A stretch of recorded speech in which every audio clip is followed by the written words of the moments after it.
Our next speaker, Dr. Paul Andrew Hutton, will be speaking about well-remembered the Alamo and American history and memory. The session is sponsored by Texas A&M University Press. Dr. Paul Andrew Hutton, Distinguished Professor of History at the University of New Mexico, has published widely in both scholarly and popular magazines, and is a 5-time winner of the Western Writers of America Spur Award and 6-time winner of the Western Heritage Award from the National Cowboy and Western Heritage Museum. He's the author or editor of 10 books. He served as executive director of the Western History Association from 1990 to 2006. That's a real job. And is past president of the Western Writers of America.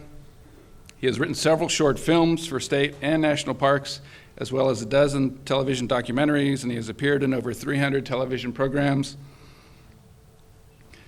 and on a variety of networks. He has been active as a public historian with museums, guest curating major exhibits in 1985 on the Alamo, at the DeGolyer Library in Dallas, which Bruce mentioned. In 1996 on the Custer Legend at the Autry Museum of Western Heritage in Los Angeles, and in 2002 on Davy Crockett at the Bob Bullock Texas History Museum. If you remember, that was a big exhibit. His latest book, The Apache Wars, was published by Crown in May 2016. Please help me welcoming Dr. Paul Andrew Hutton.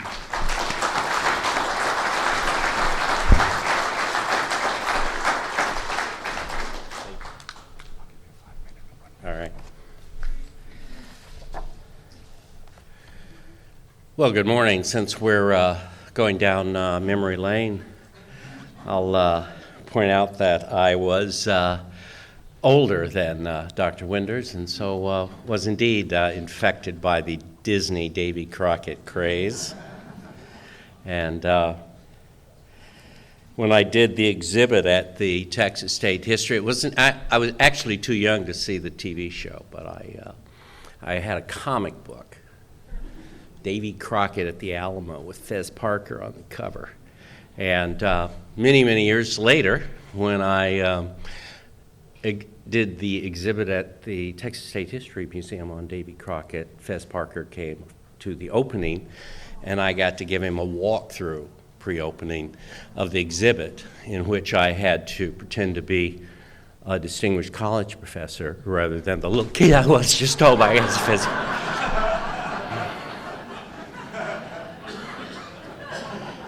I remember so distinctly that we had recreated a bedroom, a child's bedroom, with every possible piece of furniture and toys and clothing connected. And Parker looked at it and he started pointing things out. He was still upset after all these years about all the knockoff Davy Crockett items because he didn't get a cut of the merchandising. Just love that.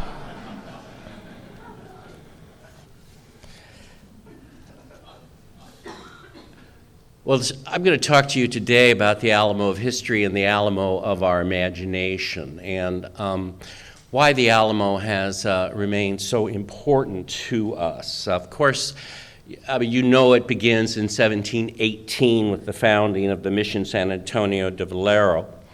And this was on the northernmost frontier of New Spain. Of course, the Spanish had a very difficult time because of native resistance in settling what was to become Texas, and it was difficult to get a population there. The stout walls of the Alamo were constructed to protect the Franciscan friars, their native converts, from hostile tribes, but it was not long before the mission fell into disrepair. In fact, its roof was never even completed, and it quickly became used as a military post. Spanish cavalry occupied it as early as 1802, and one of these groups of soldiers was known as the Alamo Company, and that, of course, is the story of how the Alamo allegedly got its name,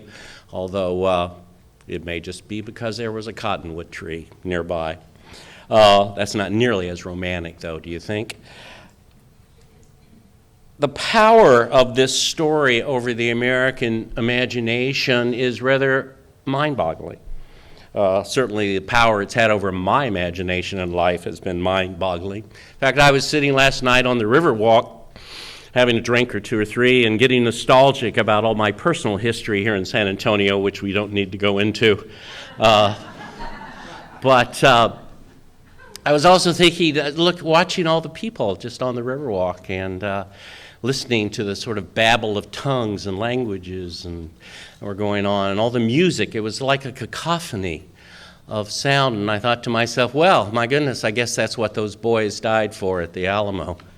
And I say that only half facetiously, because indeed, what we have here in this great city and this great state and our nation is what they died for at the Alamo. And so the battle that culminated from the 13-day siege, the battle on March 6, 1836,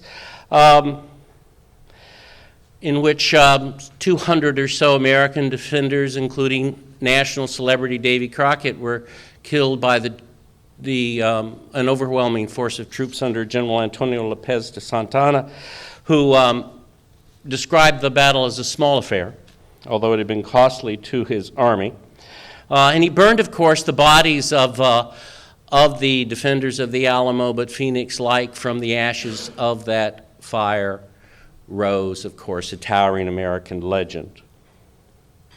And later, the story of the Alamo was used as a battle cry by the Texans as they fought to liberate Texas from Mexico, and then it was continued as a battle cry in the Mexican War as the entire Southwest was seized from Mexico so America could meet the continental destiny that had been promised to it by Thomas Jefferson when he talked about an empire for liberty. Mission, fortress, ruin, army, storage, depot, mercantile, warehouse, contested historic site, shrine of Texas liberty, the flashpoint of postmodern debates over American culture. I mean, this is the very place where the culture war for the American soul is being fought. In the time since the fall of the Alamo, it served many memories. And they don't all agree. While the story of the Alamo is one embraced as part of our national story by really almost all Americans. I mean, it ranks along with Lexington and Concord, New Orleans, Gettysburg, Pearl Harbor, D-Day, 9/11, as a real touchstone to the American past, something recognizable, something symbolically powerful, something that just catches the imagination of people all around the world. Now, Texans have long embraced the story as part of their rather exceptional nativistic vision of themselves as being distinct from the rest of America. 10 years as an independent republic seems to have encouraged this mindset, although it's been a long time since then.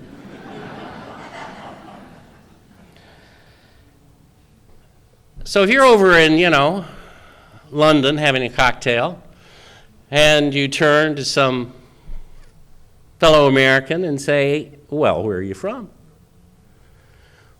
Well, if they're from the Lone Star State, they say, I'm from Texas. Well, anyone else, if you're like from Indianapolis or Minneapolis or Albuquerque, you say, I'm from the United States.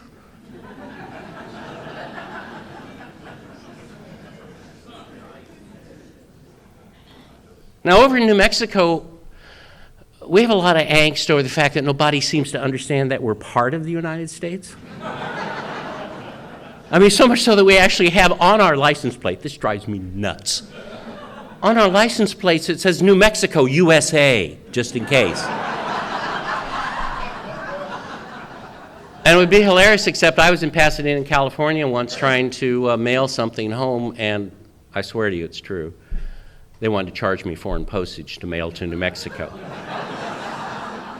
I had to get a supervisor in. Have a discussion about American history. But here in Texas, folks still aren't quite sure just not quite sure about whether they want to be part of the USA yet. Well, Texas rebels in 1836 immediately seized upon the story of the Alamo as a rallying point. On March 24th, 1836, the Telegraph and Texas Register proclaimed, "Spirits of the mighty, though fallen, honors and rest are with ye. The spark of immortality which animated your form shall brighten into a flame in Texas. The whole world shall hail ye like demigods of old, founders of new action, patterns of imitation." 2 days later, the citizens of Nacogdoches issued a resolution in praise of the defense of the Alamo, which again harkened back to ancient days. "The tongue of every noble spirit of whom we speak is silent in death, and we anticipate in succinct and imperfect narrative the future glory of their fame. They died martyrs to liberty, and on the altar of their sacrifice will be made many a vow that shall break the shackles of tyranny. Thermopylae is no longer without a parallel, and when time shall consecrate the dead of the Alamo, Travis and his companions will be named in rivalry with Leonidas and his Spartan band." Thomas Jefferson Green then improved on that sentiment with a famous quote that was inscribed on the first Alamo monument that was at the old Texas Capitol that burned down. "Thermopylae had her messenger of defeat. The Alamo had none." Well, Thermopylae, of course, was the battle in ancient Greece where a small band of Spartan warriors sacrificed themselves against the host of Xerxes, the Persian king, in 480 BC.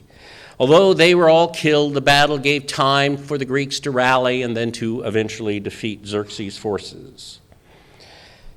And, of course, that ensured the survival of Western civilization and the birth of democracy. The Alamo, of course, had now matched it and done one better. There had been a messenger of defeat from Thermopylae, but none from the Alamo. And as with the struggle at Thermopylae, the early Texans viewed the conflict at the Alamo as a contest of civilizations. Freedom versus tyranny, democracy versus despotism, Protestantism versus Catholicism, the New World culture of the United States versus the Old World culture of Mexico, Anglo-Saxons versus the mixture of Indians and Spanish races, and ultimately the forces of good versus evil. It's a creation myth. Creation myths are not necessarily nice. The lines of good and evil are always razor sharp. The story is meant to give to a people a strong and unique self-image. I think we can say that has succeeded here in Texas. It does not cater to the enemy in any way. Since the myth is a 19th century creation, of course, it reflects 19th century attitudes. And part of the problem, I think, that you see in the debates over the Alamo today go back to discomfort with those razor-sharp lines drawn in that early story.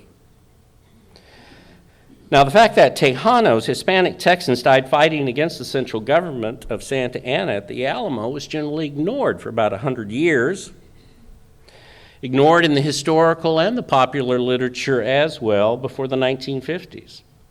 Earlier writers tended to share Colonel William Barrett Travis's opinion of the Hispanic residents of Bayard. He wrote, "The citizens of this municipality are all our enemies, except those who have joined us heretofore. We have 3 Mexicans now in the fort. Those who have not joined with us in this extremity should be declared public enemies, and their property should be seized to pay the expenses of the war." A handful of Tejanos died fighting with Travis in the Alamo, and at least one, Guerrera, may well have talked his way out of the fight. And of course, there had been a company of Tejanos under Juan Seguin, and he had escaped from the Alamo with an aide as a messenger. Now, Seguin had held the rank of captain of the Texas Army. He rode into the Alamo with Travis, and on the night of February the 25th, accompanied by his aide, he made a daring ride to the Mexican lines to seek aid.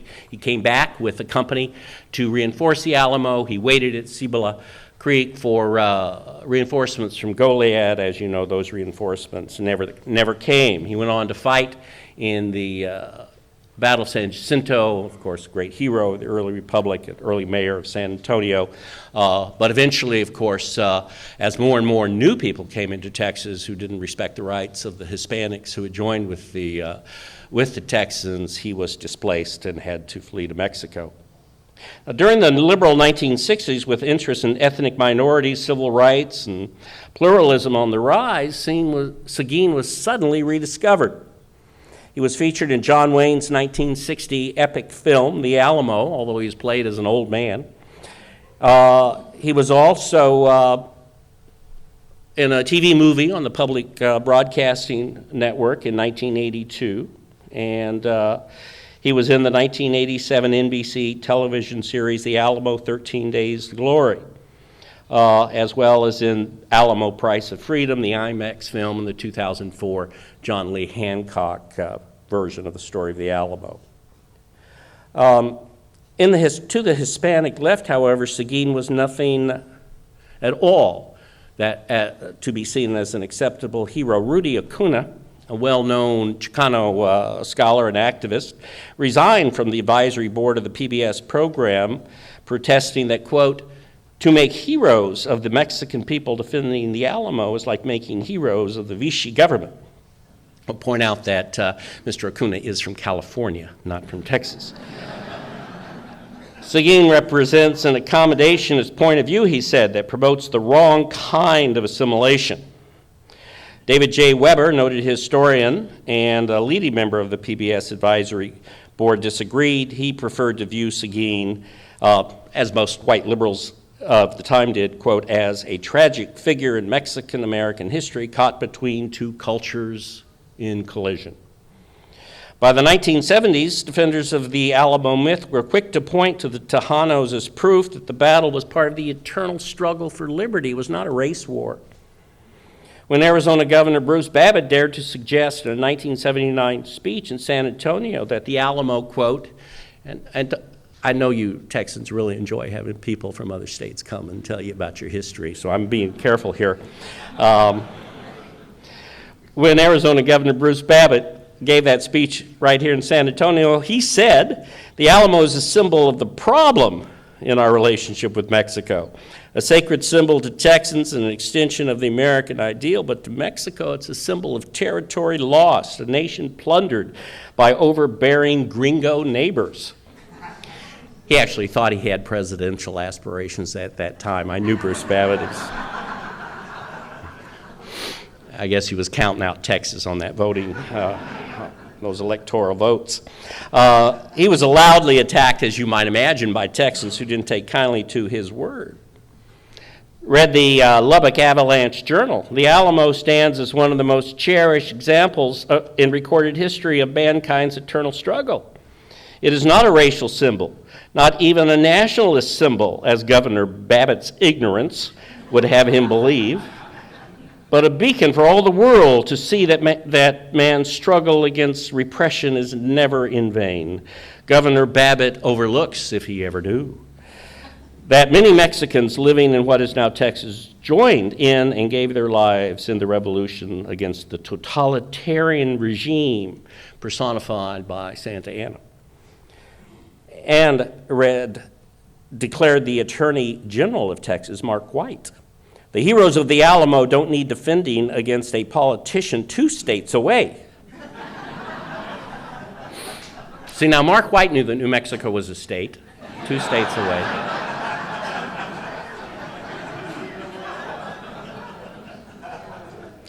The Alamo was part of Texas' fight for liberty, which was backed by Mexicans and Anglos alike and decided in 1836 at San Jacinto. The Bryan Eagle angrily pointed out that the Alamo was, quote, a shrine representing not war with Mexico, but a Texas struggle for liberty, which was endorsed by most Mexicans as well. So once again, his handful of Tejanos have suddenly become, in the new version of the story of the revolution, most Mexicans living in Texas. Ruben Bonilla national president of the League of United Latin American Citizens, defended Babbitt's statements. He said, "Texas suffers from an Alamo mentality. As a result of that, Mexican Americans have been denied access to political and social systems of this state and country." Bonilla said that Mexican American leaders in Texas agreed with the Arizona governor's viewpoint. He said, "We support Governor Babbitt's statements. We have our pride as Texans in the Alamo, but we also recognize that the United States has a paternalistic attitude toward Mexico." Bonilla, a Corpus Christi attorney, was surprised by the sudden interest in Tejano defenders of the Alamo. And he correctly pointed out that American and Texas history books have held up Hispanics for ridicule, embarrassment, and humiliation. The contributions of Hispanics are lost in the back pages of history, like patriots such as Juan Seguin, who fought valiantly for Texas liberty. And indeed, Seguin was now embraced, became the poster child for the Hispanic contribution to the Texas Revolution, and so he was now the hero of both liberals and white conservatives alike. He became the symbol of Tejano resistance to Mexican tyranny, even though he was forced out of Texas and eventually joined the Mexicans in an invasion of the Republic. But Americans, of course, in a pluralistic society, were anxious to portray the Alamo as a struggle for freedom, for liberty, and to get rid of the pesky and embarrassing racial part of the story. And so we find authors and filmmakers, including Walt Disney's in Davy Crockett, Frank Lloyd in The Last Command, John Wayne in The Alamo, as well as popular and academic historians, all giving a new emphasis to the Tejanos in the 1950s, 60s, 70s, and going forward. When in fact, in the reality of the Alamo, as recent research has brought to light, there were indeed less than a handful. That's less than 5 Tejanos actually at the Alamo, and there are almost as many African Americans there. Now, this doesn't diminish the heroism of Seguin and other Hispanic defenders of the Alamo, but it's just simply fascinating and just shows how history evolves and how our national sort of memory evolves. And you know in your own mind, there are things from your past you remember. Why? And there are things from your past you don't. And you work really hard to get rid of, at least I do, to get rid of some of those things. And, well, nations do exactly the same thing. They do exactly the same thing. And so it's a selective memory. And the Alamo, of course, is a place that often is seen through the lens of a selective memory. And so Seguin has become a symbol of pluralism and of democracy. For many Hispanic scholars and social commentators, since the turn of the century, the Alamo has in fact become a negative symbol of conquest, political repression, racism. They reject the efforts of white historians and popularizers to create a so-called master narrative that makes Hispanics willing participants in their own marginalization. Their argument is put succinctly by Professor Richard Flores in his 2002 book, Remembering the Alamo, when he wrote, "The Alamo as master symbol serves as a crucial map for the exploitation and displacement of Mexicans, legitimized by the Texas modern, serving to sanction one way of life over another." So it's pretty heavy cultural weight for that ancient structure across the alley over there to carry. If for some the Alamo is an uncomfortable symbol, for most Americans it's a very comfortable one, and no part of that story is more important than Travis's line in the dust. And I know it must be true because I went to the Alamo, of course, instantly upon arriving in this fine city, and there is a brass marker right there in front of the door that says Travis drew a line there and asked those who would fight and die for liberty to cross it. Well, my goodness, that's a great story, don't you think? And it's in all the movies, so it must be true, because I certainly have seen Fez Parker take that walk many times. Sometimes, they go across the line. Sometimes you go across the line if you want to leave. Nobody leaves, of course.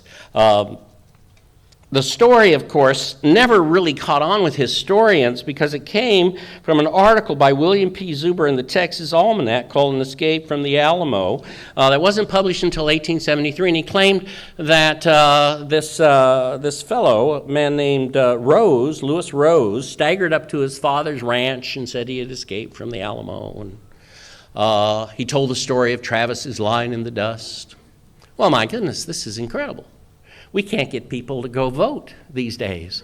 And here are these boys voting with their lives for liberty, stepping forward and making a conscious physical decision. It's pretty powerful stuff. But in 1939, and a lot of folks, though, dismiss it. It's just too good. It's too good to be true. It's Hollywood stuff. Well, in 1939, a Texas researcher, a fellow named R.B. Blake, discovered court and land records in Nacogdoches County that gave proof that Lewis Rose had indeed been in the Alamo, and he testified in land claim cases. Saw him in the Alamo, March 4th. Saw him in the Alamo, March 3rd. And indeed, talk all around Nacogdoches was that the old French butcher had been in the Alamo, and he had escaped. Walter Lord, in A Time to Stand, concluded that although the story of the line was basically true, it had been garbled in Rose's telling to Zuber. And even later, an account by Mrs. Dickinson, the sole Anglo survivor along with her baby girl, of the battle came forward, in which she said Travis had called the men together the night before the battle, and given them a chance to escape if they wished to, because he knew they were doomed. Calling your troops together and saying, "Who will die with me, who will step forward and die with me," is a standard militia officer speech given on many occasions in American history, so it's not surprising that he did so. So Travis actually drew the line. Well, my goodness gracious. J. Frank Dobie, the great Texas writer, knew it all along. He didn't care what the historians said. He wrote, "It is a line that not all the piety nor wit of research will ever blot out. It is a grand canyon cut into the bedrock of human emotion and heroic impulses."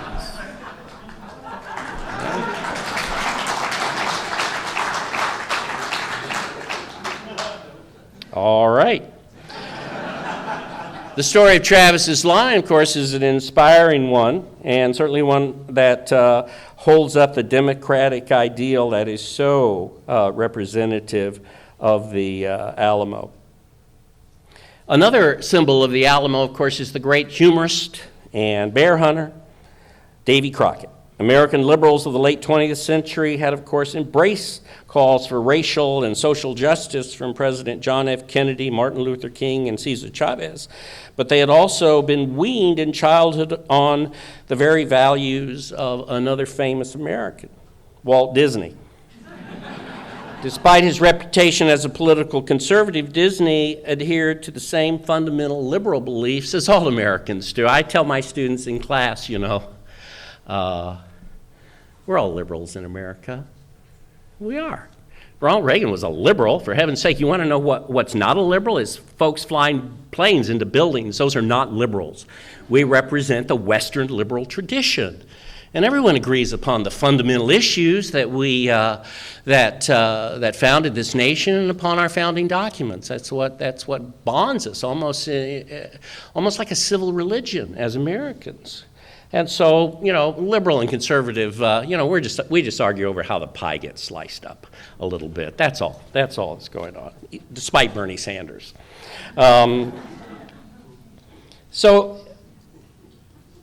So Davy Crockett certainly came forward representing great liberal traditions, and Disney's version of Davy Crockett's life in a three-part 1954-55 television series written by Tom Blackburn, who also wrote the song, which we'll sing at the end of this talk, which will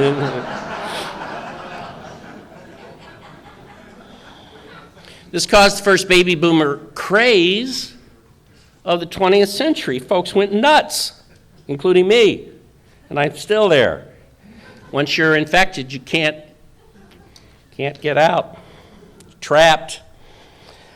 Kids donned coonskin caps and they played out the Battle of the Alamo repeatedly.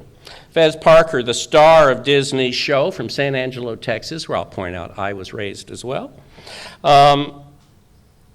was their idol. They thought of him only as Davy Crockett, and their teenage sisters might be swooning over Elvis, but it was Davy Crockett that inspired them. They were captivated by Fez and what he did. When he fought the Creek Indians, he worked not to spill blood, but to end war, speaking not of slaughter, but of the brotherhood of man, the golden rule that you should not kill. Of course, he has to fight a tomahawk duel with the chief of the Red Sticks to bring peace. When he went to Congress, he fought for the rights of the underprivileged and the downtrodden, finally sacrificing his chance to be president to defend the rights of the Indians so they wouldn't be removed. Then he went to Texas to offer a helping hand to folks fighting for their freedom. And even though their folks told them that he died there at the Alamo, they knew he didn't. Remember that show? You don't see him die. Actually, they filmed his death, and the little moppets in the preview audience went screaming out of the... There's so much wailing and weeping that went on that they cut it. So if you remember at the end of the show, Davy's just swinging old Betsy. He's the last man standing, and there's a fade to the Lone Star flag, which of course didn't exist at the time. But don't... Details. Well, even when they grew up, they never forgot Davy Crockett. Little wonder that when handsome John Kennedy came along and spoke of the brotherhood of man and fought for the poor and the underprivileged and issued a clarion call to fight for freedom in Southeast Asia, they followed him. They knew well what he was talking about, for they had been brought up on those very values by Davy Crockett. Fez Parker, visiting Vietnam in 1968, was struck by the fact that the American warriors he met there were his own creation. He told Texas Monthly Magazine, "I suddenly realized that all those kids fighting this war were the Davy Crockett generation. That was very painful. Some of those guys I was talking to flew off in their planes the next day and didn't come back." Now, it's foolish to suggest that a 1955 television show establishes support for the Vietnam War. But nevertheless, many contemporaries have rightly pointed out the fixation that Lyndon Baines Johnson had on the Alamo and how he felt that it was so important to draw a line, stand up to the expansion of communism. And many of the young Americans who fought in that war, of course, grew up with Davy Crockett. And just as Parker, as Crockett, had answered the call of destiny and volunteered to fight for freedom in a distant land, so now the Davy Crockett generation was called on by their president, John Kennedy, to make the same sacrifice. And in the beginning, at least, many of them answer the call. Even those who opposed the Vietnam War could trace their political ideology to Davy Crockett and the Alamo. James Cunin, in his 1969 memoir of the student takeover at Columbia University, The Strawberry Statement, traced his political activism to Disney's Davy Crockett. He was sitting in the president's office after they had seized it at Columbia University. He was writing a letter on the president's stationery to his dad to explain what he was doing with his dad's money, getting this education at Columbia University. As someone who just put 4 ungrateful children through out-of-state universities, guess how much it costs to go to my university for my children? 0. Out of state. Not even to a good state like Texas. No. Montana, Washington. What the hell is that? Anyway, I'm sorry. I digress. Not that I'm not bitter, but don't worry. I'm pretty certain that the actuarial tables are going to catch up with me before I can pay off all those loans. Well, so James Coonan's writing Dad to explain why he is protesting the war and seizing Columbia University. I realized that my conception of the philosophy of law comes not so much from Rousseau as from Fez Parker as Davy Crockett. I remember his saying that you should decide what you think is right and then go ahead and do it. Walt Disney really bagged that one. The old fascists inadvertently created a whole generation of radicals. Well, my goodness, I guess the shadow of the Alamo does indeed cast very long lines. The Alamo, of course, is a physical place as well as a symbol. While a cultural battle has raged over the meaning of the symbol, an equally contentious fight has long raged over the physical shrine itself. And of course, it is still going strong. The buildings were heavily damaged during the battle on March the 6th, and then the retreating Mexicans blew up even more of them.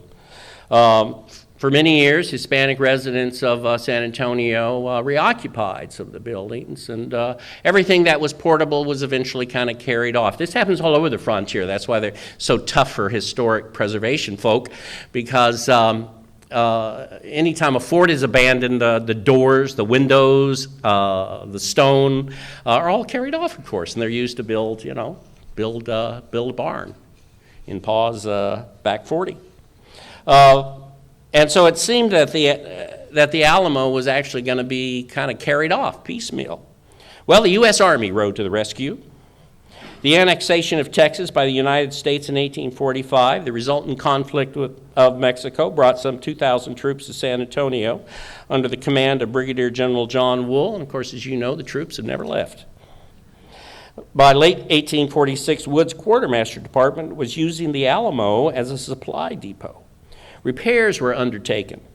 Major Edwin Babbitt, who assumed the duties of San Antonio quartermaster in June of 1849, wanted to tear the whole thing down. It was a wreck, he said. But don't you worry, nothing has changed in the military. Budget constraints meant that he was ordered not to tear down the Alamo, but simply to repair it. Use what you've got and repair it, for heaven's sake. We don't have funds to be tearing down buildings and putting up new ones. That's a crazy idea. He was overruled, and so he hired workers, a builder and a contractor, and they set to work repairing the Alamo. The most important change they made, of course, was the gable, or the hump, on the top of the chapel's front parapet. This simple gable soon became so identified with the Alamo that artists and filmmakers dared not to leave it out of their work, despite the fact that nothing even remotely resembling it existed at the time. The Alamo was just as flat as this is right here across the front. The roof had collapsed long ago. But nevertheless, that's the power of imagination over reality. No one can make a movie about the Alamo and not have at least a little hump. Even John Wayne, who was a nut about the Alamo, put that hump on it. Yes, Major Babbitt Taco Bell'd the Alamo. And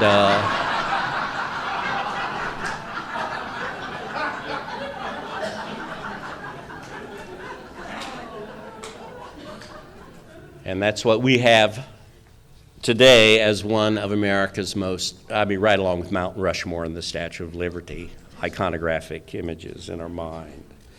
Well, you know the story, I'm sure, of the struggle between Adena de Zavala and Clara Driscoll to preserve the Alamo, one with her vision of the Hispanic heritage of San Antonio and the mission past of the Alamo, Driscoll with her fixation upon the 13-day siege and the battle, and this, of course, is an ongoing debate, and how those ladies of the DRT shamed the state of Texas, your legislature, into actually ponying up the money to buy the Alamo after it had been abandoned by the Army, had been used as a warehouse, and was going to be sold to a New York hotel builder. I don't think it was Trump, who was going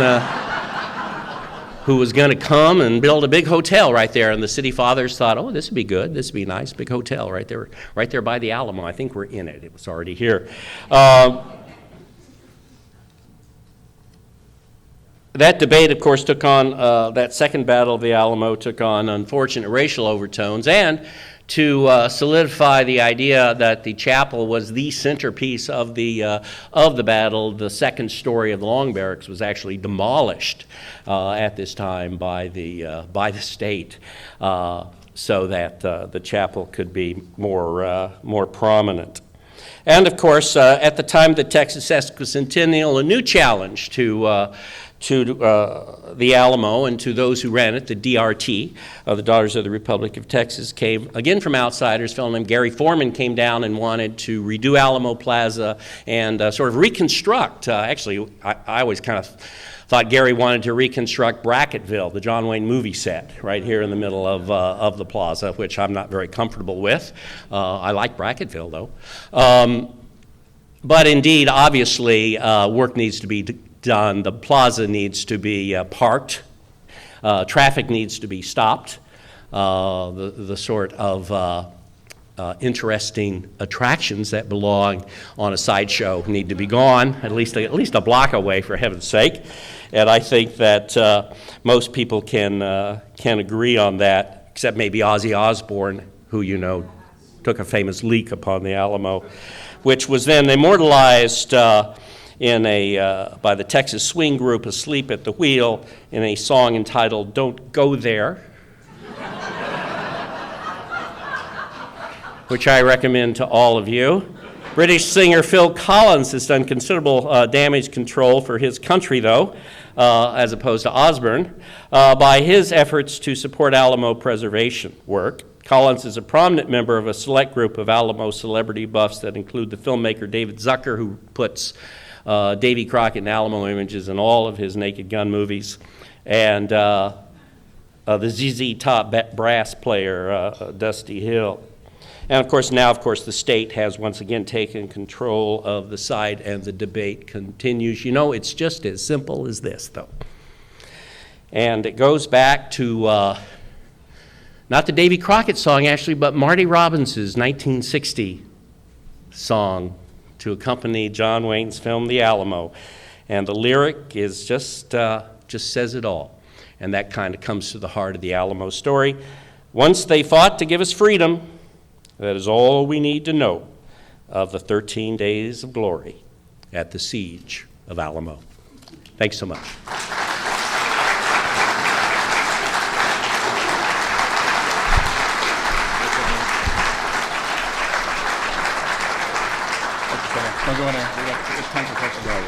We do have 5 minutes for questions. If anybody has a scintillating question to ask Dr. Hutton, there are microphones. Because we are videotaping this, please wait for a microphone so we can get your words. Yes, there is one. I don't necessarily have a question, but I want to point out that I was in the force in 1965 that went down to Santo Domingo to put down the Communist Revolution. And it's reported that Lyndon Johnson said, we cannot, the American embassy was surrounded by the rebels. And he said, we cannot have another Alamo, and so he's going to send U.S. paratroopers and Marines to save the embassy, just like they should have done at the Alamo. Hugh City and Life magazine did a wonderful column back in, I think it was 68 or 60, probably 67, just before the election, called "Deep Grow the Roots of the Alamo," about Lyndon Johnson and his Alamo fixation. And that's one of the things I find most charming about Lyndon Johnson, is his Alamo fixation. It's a good thing to have.